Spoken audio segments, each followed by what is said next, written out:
Drugari, danas pravimo jednu lepu posnu salatu, odlična zamjena za rusku salatu. Sve što nam je potrebno, jedna konzerva tunjevine u komadićima, so, pola konzerve kukuruza šećerca, 400 grama pečuraka, pola kese makarona, 200 grama majoneza posnog i jedan komad praziluka.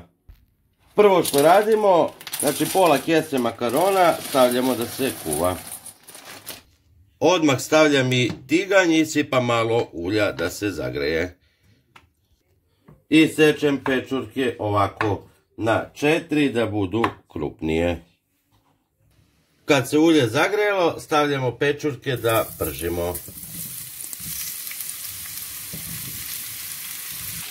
Za to vrijeme dok se pečurke prže i makarone kuvaju, sečemo praziluk na sitnije komadiće.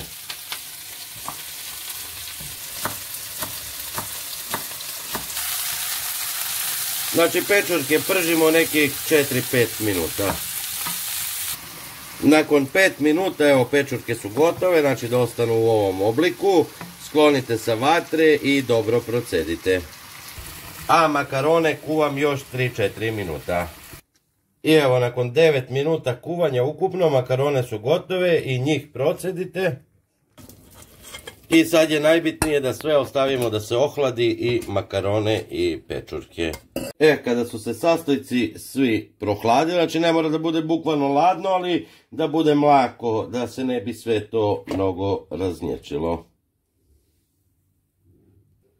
Sipam onda malo soli preko makarona. Zatim sipam pečurke. Znači malo soli i preko pečuraka. Dodajem praziluk.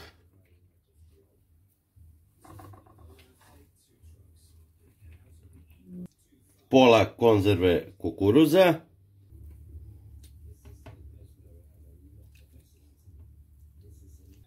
Malo soli preko kukuruza. Na kraju tunjevinu, znači otvorite malo konzervu samo i iscedite od masnoće.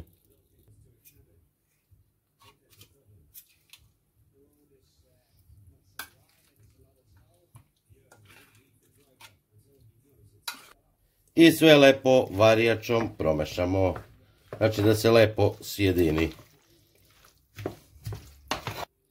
I evo drugari, salata je gotova, ostavite da se dodatno ohladi u frižideru, služiti hladno. Veoma je ukusna i zdrava salata, probajte, javite mi i to je to, veliki pozdrav za vas, ćao!